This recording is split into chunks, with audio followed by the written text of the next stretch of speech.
waxaan aad ugu faraxsanahay maanta inay tahay maalin culayskeeda iyo miisaankeeda iskale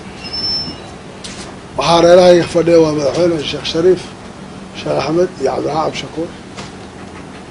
aad baan ugu faraxsanahay maanta inaan idinku soo dhaweeyo magaalada Kismaayo garoonka aan joogno waliba sheekh shariif waxaan aad ugu soo dhaweynayaa maalmo badan inuu istaan bay ku jiray waxaan ka soo qaadaynaa inuu garoonka joogay oo una ka noqonin waxaan leenahay maanta xirsigaasi furmay isagaana u ahaa inay sida wax u yimaadaan tallaabadii geesinimada lahayd ee isagu isku dayay waan idin soo wada dhaweynayaa waftigii yimid kulligood xildhibaanada guddoomiyaasha xisbiyada senatarada iyo guud ahaan qolada kale bulshada idinla socday waxaan leeyahay ku soo dhawaada deegaankiinii ku soo dhawaada Kismaayo kaafiso ku soo dhawaada iyadoo loo yimid isku jir badana badan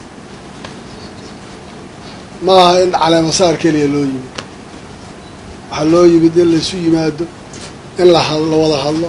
in la tashado in la is arko in wax la isweydiiyo xaggeenu soconnaa in la is yidhahdo waa wax aada iyo aada muhiima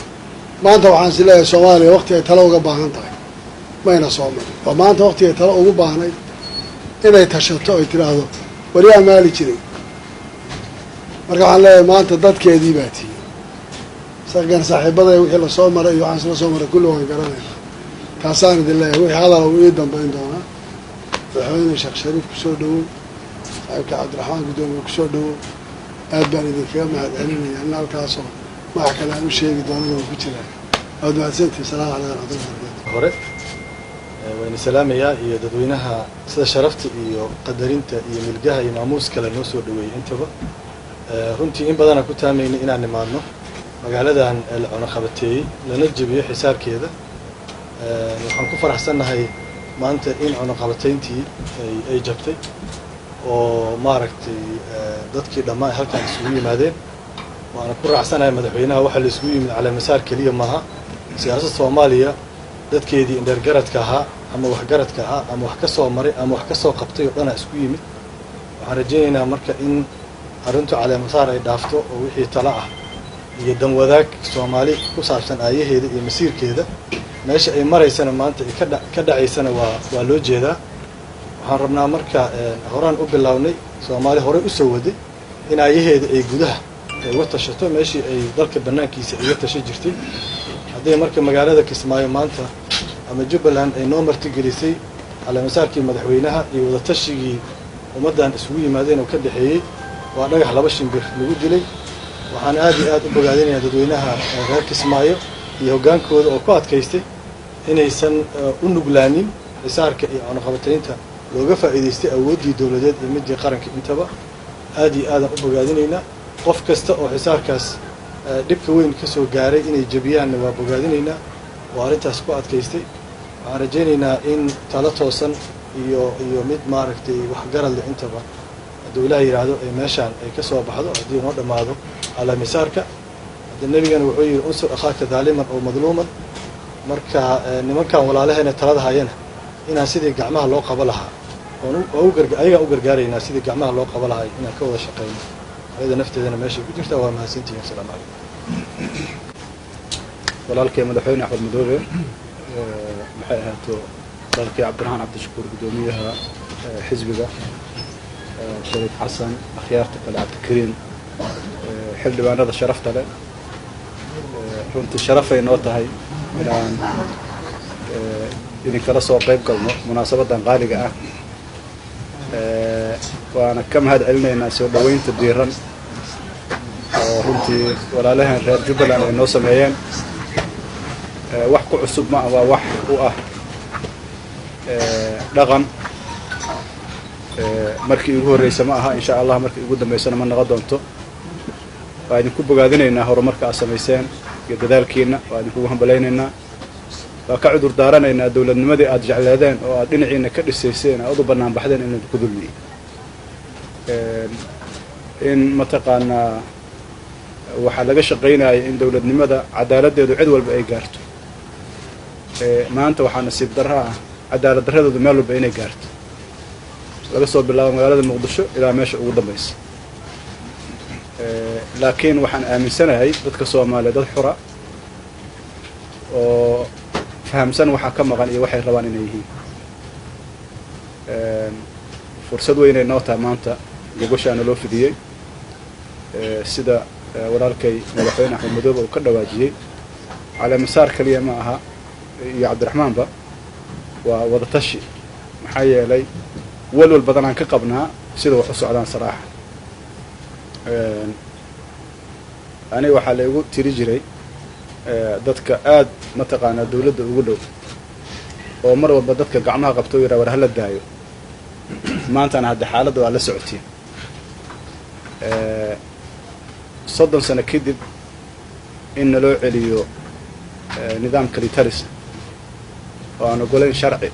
وأنا قولين سومالينيمو أو أن عد أو حرمين هاي أنا لا أركي رنتو أنا سيقدر لكن وحا إلهي ما هديس إنك هو ذا براروكسن هاي هو ذا جوغنو كلا ذا وضلين هاي سومالي ماشي جوغتنا أي ديارو تاني كقيب قادت وجعلنا دولة نمذا الشرع قينا احترامنا ربنا وحرمنا لك دولة احترام وحيرنا قرن مهم إنه يجي مرة ما يستخدم وارهم لكن وحارنا استجع اللي قدرهم سلو قارب مرة ما يسترن وعنك وضع قيب قادم مرة بنورنتي إن دولة نمدا يودنتو شرعي ولا رغم واحد ضدك الصوماليات وحكوا ذا جوجين شرعكم وذا جوجين وحكوا ذا جوجين وحقوا ذا الشين والصومال نما أهل نما لكن وحارنا إن القدرة الشرعي وقت بدنا لقوا بحي دولة كوبادا لقوا دورت معها دولة دان ودولة لبعض لقوا دورت مركا ولالك حسن شو راسجنا ما أنت رنتي جسوه اليوم هاد علنا رنتي دور في عنا وكقاته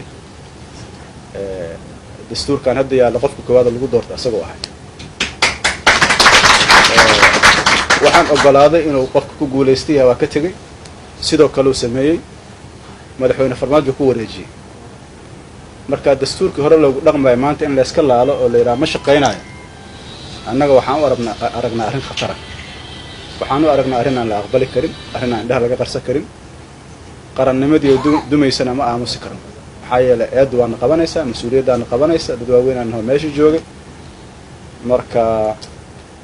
qof walba Soomaaliya waxaan jeclaan lahaa inuu qalbigiisa ku qabto annaga waxa aan rabno inuu sharcigu sareeyo wax kale oo ma aha أفر سنة نكويسن حدو مركز جولستان نكويسن لكن وحرنا شرع جنو سرايا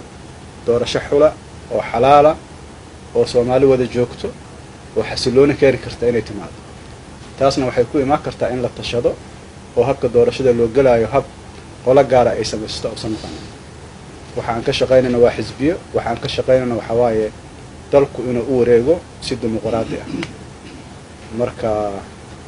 international كان وحنا لنا هاي وقت بدنا كوسو بحسين